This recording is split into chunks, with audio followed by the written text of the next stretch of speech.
Giddu galli tajaajila iddoo tokko masoob fedhii tajaajila mootummaa qulqullina qabu lammiileen akka argatan kan taasisu ta'uu itti aantuun Komishinii Siviil Sarvisii Federaalaa Almaaz Masala himaniiru. Gabaasa oduu tajaajila Itoophiyaatiif Eebbisee Dassaalee.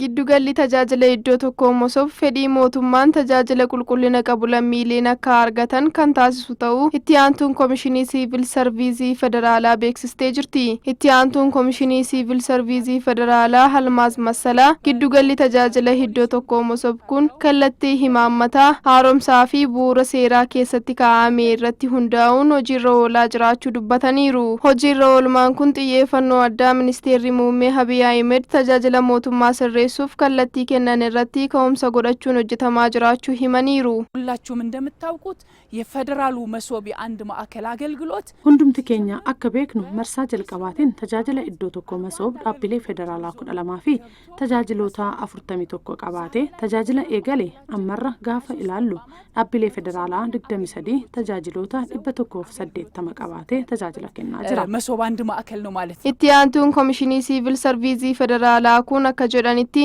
giddugalli tajaajila iddoo tokko masoob naannolee keessatti qaqqabamummaa isaa gara caasaa mootummaa sadarkaa gadiitti babal'isuun hojiirra oolaa jiraachuus dubbataniiru. አገልግሎቶች ህዝባችን ተገልጋዩ በስፋት ያለው ደግሞ ታችኛው መዋቅር ላይ ነው። giddugala tajaajila iddoo tokko masoob fudhatamummaa fi qaqqabummaa isaa gara caasaa mootummaa sadarkaa gadii jirutti babal'isuun naannolee dabalatee hojiirra oolaa jira.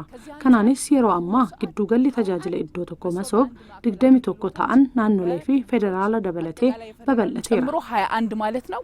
20 በክልሎች የተስፋፋበት ሁኔታ ነው ያለው። giddugalli tajaajila iddoo tokko masoob sadarkaa federaalaa fi naannootti babal'achaa jiru qulqullina fedhii tajaajila hawaasa fooyyessuu keessatti gahee olaanaa taphachaa jiraachuu dubbataniiru. አገልግሎቶቹ በተቀመጠላቸው ስታንዳርድና ደቂቃ ውስጥ እንዲሰጡ የማድረግ ስራ የተሰራበት ነው ማለት ነው። tajaajilli mootummaan kennamu qulqullina akka qabaatuuf ogeessotaaf leenjii kennaa yeroo gara yerootti fooyyessaa fi babal'isaa kan deemnu ta'a.